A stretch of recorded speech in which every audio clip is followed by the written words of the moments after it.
इस रेसिपी को अगर आपने देख लिया ना तो आप बिल्कुल इसे बनाए बगैर रह ही नहीं पाएंगे, क्योंकि इसमें है आम के आम और गुठलियों के दाम। जी हाँ, नींबू के छिलके का अचार। और किस तरह से इनको प्रिजर्व करना है, बहुत आसान तरीके से इनको पहले प्रिजर्व करना है। उसके बाद में सिर्फ ऐसे इंग्रेडिएंट्स मैंने इसमें डाले हैं जो सिर्फ आपके हाजमे के लिए एक टुकड़ा डेली का इनफ है, यानी कि काफ़ी है। ज़्यादा खाएंगे पराठों के साथ उसमें कोई दिक्कत नहीं है, लेकिन एक पीस इसका खाकर आप अपने हाजमे को, बड़े बुजुर्गों के लिए या आप खुद भी, क्योंकि विटामिन सी नींबू में कितना है ये सब लोग जानते हैं।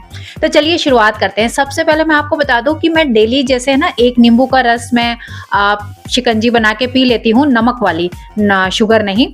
तो इस तरह से मैंने किस तरह से इनको नींबू के छिलकों को इकट्ठा किया वो तरीका सबसे पहले मैं आपको बता रही हूँ। आप लोग सैलेड में यूज करते होंगे लेमन, तो सबसे पहले देखिए मैं यहाँ पर जिस तरह से डेली मैं पीती हूँ ना, वो मैं आपके साथ शेयर कर रही हूँ। तो नींबू का रस मैंने पहले इस तरह से निकाल देती हूँ डेली, और उसके बाद में जो इसके जो छिलका है उसका मैं उसी समय उसके अंदर जितनी भी गुठलियां होती है, गुठलियां बोलते हैं नहीं, बीज बोलते हैं। जी हाँ, एक बार मैंने किसी रेसिपी के अंदर नींबू के बीज को गुठली बोल दिया, मतलब कमेंट की जो भरमार हुई है ना, उस पे मैं आपको बता नहीं सकती। तो बस नींबू के जो बीज होते हैं वो मैंने यहाँ पर निकाल लिए इस तरह से। डेली मैं कैसे प्रिजर्व करती हूँ वो सबसे पहले तरीका बता रही हूँ। तो यहाँ पर मैं इस तरह से नींबू के बीज को निकाल दिया करती थी, और किचन में मैंने एक कांच के जार को रखा हुआ है, तो उसको मैं इस तरह से ओपन करती थी डेली का, और उसमें मैं जब नींबू इस तरह से छिलका डालती थी, उसके बाद में मैं यहाँ पे जो नमक होता है, घर का नॉर्मल नमक, आप चाहे व्हाइट नमक यूज कर रहे हो चाहे पिंक सॉल्ट, ये पिंक सॉल्ट है, तो इस पिंक सॉल्ट की मैं इस तरह से एक चुटकी एक नींबू के आधी छिलके पे लगा देती थी, और एक चुटकी मैं दूसरे छिलके पे नींबू के अंदर इस तरह नमक लगा के, और मैं कांच के जार को बंद करके किचन में ही कॉर्नर में रख दिए मैंने। इस तरह से मैंने 10-15 दिन तक किए, और उसके बाद में ये छिलके जो है इस तरह से इकट्ठे हो जाते हैं। और ये जो मैंने नींबू का जूस निकाला है जो ग्लास में, उसमें मैं अपना नमक डाल के और पानी मिला के मैं पी लेती हूँ। इसी तरह से जो सैलेड में हम यूज करते हैं उसके छिलके को भी आप इस तरह से स्टोर करते रहिए। और उसके बाद में अचार कैसे बनाना है वो अब मैं आपको बताऊंगी। सबसे पहले मैं इसे पी लेती हूँ, तब तक आप ये देख लीजिए कि आपने मेरे चैनल को सब्सक्राइब तो कर लिया है ना। अगर नहीं किया तो प्लीज चैनल को सब्सक्राइब जरूर कीजिएगा, और उसके बाद में अगर ये रेसिपी पसंद आए तो आप इसे लाइक और हाइप, जी हाँ, यूट्यूब के नए फीचर हाइप को आप बिल्कुल क्लिक करना बिल्कुल ना भूलें। हेलो एवरीवन, स्वागत है एक बार फिर से आपके अपने चैनल ओजन किचन में आप सबका। मैं हूं सोनू, राजस्थान के जोधपुर शहर से। तो देखिए यहाँ पे अब मैं बना रही हूँ अचार, और आपने इसका जो मैंने नमक डाल के इसमें सिर्फ रखती चली गई मैंने यहाँ पर सारे छिलकों को, तो आपने देखा इसका छिलका कितना सॉफ्ट हो गया है। अब मैंने इसे एक कांच के बाउल में निकाल लिया है, और अब यहाँ पर मैंने एक ढक्कन व्हाइट विनेगर यानी कि सिरका जो है मैंने इसके अंदर डाल दिया है। आधी छोटी चम्मच मैंने इसमें हल्दी डाल दी है। ये लगभग 15-16 नींबू हैं यहाँ पर जो मैंने इकट्ठे किए हैं, तो लगभग 10-15 दिन में ये हो गए होंगे, कभी मैंने नहीं भी पिया होगा। तो आप इसी तरह से 10-15 दिन के नींबू के छिलकों को इकट्ठा कर लीजिए। अब इसमें थोड़ा सा मैं नमक और डाल दूंगी, ये देखिए, क्योंकि कुछ मैंने अभी 1-2 दिन में भी जो नींबू डाले हैं ना छिलके, वो अभी तक सॉफ्ट नहीं हुए, तो मैंने थोड़ा सा नमक और डाल दिया। और वैसे भी अचार में थोड़ा नमक जो है ज्यादा ही डलता है। इस अचार में न तेल है और न ही बहुत ज्यादा मसाले।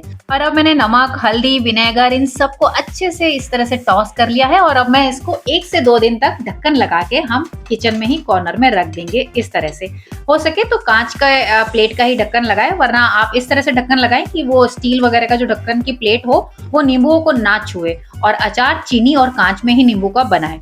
यहाँ पर मैंने सिर्फ 1 दिन के बाद ही इसको जब इस तरह से चला के देखा, तो मैंने देखा कि ये बिल्कुल छिलके जो है एकदम सॉफ्ट हो गए हैं, तो मुझे दूसरे दिन को रखने की जरूरत ही नहीं रही। सारे नींबू के छिलके देखिए कितने सॉफ्ट हो चुके हैं। बस अब क्या करने हैं, हाजमे वाले मसाले। जी हाँ, आपने सुना होगा कि अजवाइन, जीरा, सौंफ, इन सब का मिक्सचर लेके आप काला नमक मिला के रख देंगे, और उसका जो है ना आधी छोटी चम्मच डेली आप उसको पानी में मिला के या कैसे भी उसको यूज करेंगे तो आपका हाजमा बेस्ट रहेगा। तो बस ये वही वाला अचार है। यहाँ पे मैंने आधी टेबल स्पून अजवाइन ली है, आधी टेबल स्पून जीरा लिया है, और आधी टेबल स्पून काली मिर्च, 25-30 दाने हैं काली मिर्च के, तो 1 टेबल स्पून होगी। और 1 टेबल स्पून मैंने सौंफ लिए, और आधी टेबल स्पून मैंने कलौंजी ली है। और ये 15-16 नींबू हैं जिनको मैंने इस तरह से स्टोर करके, उनके छिलकों को, सॉरी नींबुओं को नहीं, नींबू के छिलकों को स्टोर किया है। चलिए गैस के बर्नर को ऑन कर दिया मैंने यहाँ पे, और एक छोटा सा तड़का पैन मैंने रखा, उसमें मैंने जीरा, काली मिर्च और अजवाइन और सौंफ, इन सबको मैं 1 मिनट के लिए धीमी आंच पे, जब बर्तन गर्म हो गया तो मैंने आंच को धीमा कर दिया और इसको हम अच्छे से भून लेंगे। तो बस इसीलिए क्योंकि हमें इसको दरदरा पीसना है। और मैं यहाँ पे इस मार्बल वाले हमाम दस्ते का यूज करूंगी। आप मिक्सी का यूज करें तो भी बस एक ही मिक्सी का राउंड आप चलाएं जिससे ये दरदरा ही रहे। वैसे मैं आपको यही एडवाइस करूंगी कि हर घर में हमाम दस्ता होता है, चाहे स्टील का हो, चाहे लोहे का हो, चाहे मार्बल का हो। तो बस जैसे ही ये ठंडा हो जाएगा उसके बाद में, अब 1 मिनट मैंने इसको भुना और ठंडा होने के बाद में मैं इसको इस तरह से दरदरा पीस लूंगी। आप लोग नींबू का अचार कैसे बनाते हैं? आप लोगों ने मेरी और भी नींबू के अचार की रेसिपीज मेरे चैनल पर देखी या नहीं देखी, कमेंट करके जरूर बता देना। मैं डिस्क्रिप्शन में उनके लिंक दे दूंगी। आपको सारे नींबू के अचार जो मैंने डिफरेंट तरीके से अब मैंने चैनल पर डाल रखे हैं, जरूर से आप उनको देखिएगा, क्योंकि इस समय जो सावन के महीने में बहुत ज्यादा नींबू की क्वांटिटी हर जगह आई हुई है। तो बस अब चलिए आगे बढ़ते हैं रेसिपी की ओर। मैंने यहाँ पे दरदरा कूट लिया है, उसके बाद में मैंने 1 नींबू लिया है और ये कलौंजी है। तो बस अब क्या करना है, ये है काला नमक। अब हमने जो बाउल में नींबू रखे हुए हैं, जो हमने 24 घंटे बाद में हल्दी, सिरका और नमक डाल के रखे थे, उनके अंदर ये कलौंजी, दरदरा कुटा हुआ मसाला और ये है काला नमक, जो कि आधी छोटी चम्मच मैंने डाला है। यहाँ पे ऑलरेडी हम नमक बहुत डाल चुके हैं, तो नमक जो है स्वाद अनुसार। आप पहले, आपको अगर ऐसा लगे कि ज्यादा ना हो जाए तो थोड़ा कम भी डाल सकते हैं। अगर आपको बाद में अचार थोड़ा फीका लगे तो आप जो है बाद में भी डाल सकते हैं। तो यहाँ पर मैंने जो 1 नींबू, साबुत नींबू लिया है, उसका जो मैंने जूस निकाल के इसके ऊपर इस तरह से डाल दिया है। और अब इसका जो छिलका है वो मैं इस अचार में अभी नहीं डालूंगी, तो सिर्फ अभी इसका मैंने जूस जो है वो इसके अंदर डाल दिया है। और इस छिलके को मैं फिर से करना स्टार्ट करूंगी अब स्टोर। फिर से मैं एक छोटी सी कांच की बोतल रख दूंगी और उसमें ये डाल दूंगी। फिलहाल हम अचार के रेसिपी के प्रोसेस को आगे बढ़ाते हैं। और यहाँ पर इन सभी चीजों को अच्छे से एक बार स्पून की मदद से चला लिया। उसके बाद में प्लेट या कोई थाली आप इस तरह रखकर इसको अच्छे से टॉस कर लीजिए, ताकि सारे मसाले जो हैं इस नींबू के हर छिलके के अंदर चले जाएं। देखिए, मैंने यहाँ पे लाल मिर्च का बिल्कुल भी जो यूज नहीं किया है, काली मिर्च का यूज किया है, क्योंकि ये अचार बना रही हूँ मैं हाजमे वाला अचार। और इसे आप, जरूरी नहीं है कि आप रोटी, पराठे या खाने के साथ में ही खाएं।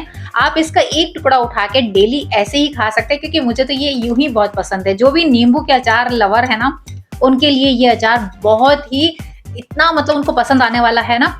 तो बस एक टुकड़ा रोज उठाइए और उसको यूं ही खा लीजिए। तो यहाँ पे सारे मसालों को मैंने इस तरह अच्छे से मिक्स कर लिया है, ये देखिए। और अब इसको बिल्कुल सूखे कांच के जार में, या फिर आपके पास में चीनी का जार हो, जिस तरह से मैंने वो नमक का आपको दिखाया था ना, जिस जार में मेरे चीनी के जार में नमक रहता है, तो वैसा कोई जार हो तो उसी में आपको इसको डाल देना है। जो हमने कलौंजी डाली है वो भी जो है 1 दिन या 2 दिन के अंदर सॉफ्ट हो जाएगी। और बस ये देखिए, अचार आपका बिल्कुल रेडी है खाने के लिए। मैंने तो इसमें से आधा पीस खा भी लिया। तो बहुत टेस्टी, बहुत डिलीशियस और बहुत ही इजी है इसे बनाना, हाजमे वाला नींबू के छिलकों का ये अचार। तो बस अगर ये अचार की रेसिपी आपको पसंद आई है तो प्लीज हाइप देके मुझे पॉइंट जरूर दीजिएगा, और लाइक देके चैनल को सब्सक्राइब भी कीजिएगा। और लाइक देना बिल्कुल ना भूलिएगा। कमेंट करके बताइएगा ये रेसिपी आपको कैसी लगी। जिन लोगों ने आज तक कभी अचार नहीं बनाया है वो भी इस अचार को बना के एक बार ट्राई जरूर कीजिएगा। ये देखिए कितनी सॉफ्ट हो गई है ना। ये देखिए, ये मैंने 6-8 घंटे के बाद में मैं आपको बता रही हूँ, इसकी जो कलौंजी है ना वो भी सॉफ्ट हो गई, और मैंने तो इसे खा के देख भी लिया। बहुत यम्मी, बहुत डिलीशियस बनता है।